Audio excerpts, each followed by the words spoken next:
As we have observed previously, the axis mundi was a plasma formation extending between Earth and Mars.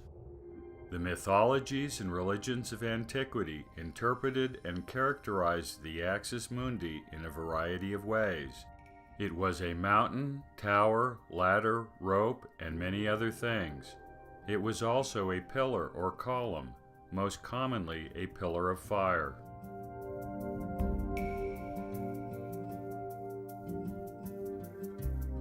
The cosmic axis inspired countless imitations throughout the ancient world. In Egypt, the polar column served as the prototype for the obelisk. The obelisk was not confined to Egypt. Ancient Assyria erected obelisk-like pillars as well.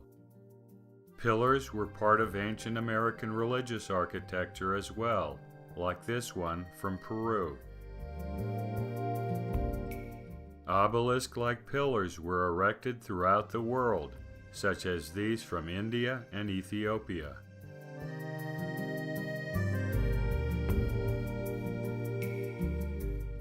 The modern world continues to construct commemorative pillars to this day.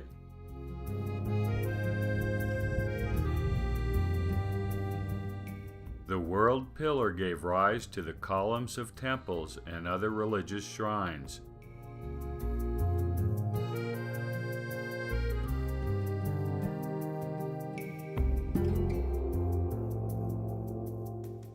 The Temple of Solomon had two metal pillars, Boaz and Jachin, which stood on the porch.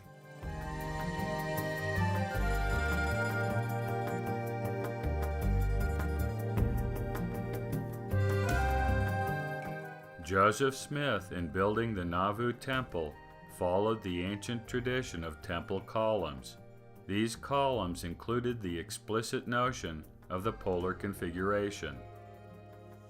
The Salt Lake Temple preserved the design elements of the axis mundi, including the rayed cloud at the top of the column.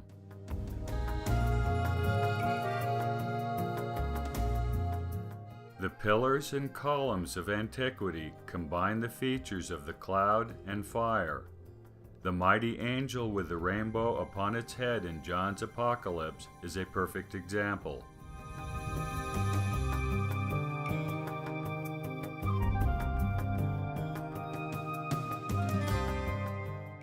During the day, due to the light of the sun, the polar configuration was subdued as if obscured by clouds. During the darkness of night, on the other hand, the configuration blazed with light and glory. But most importantly, it was a pillar or mountain of fire and light. David Talbot explains. But there's much more to this story.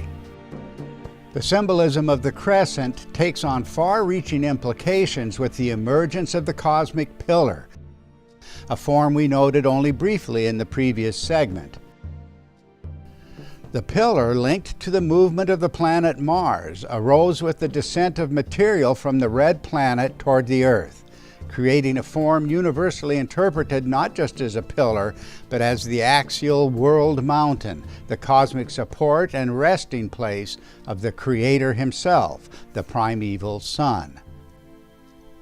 A mountain of fire and light, the mountain of creation, the mountain of assembly, an axial pillar around which the heavens visually turned, all meaningless in the absence of the original referent in the sky.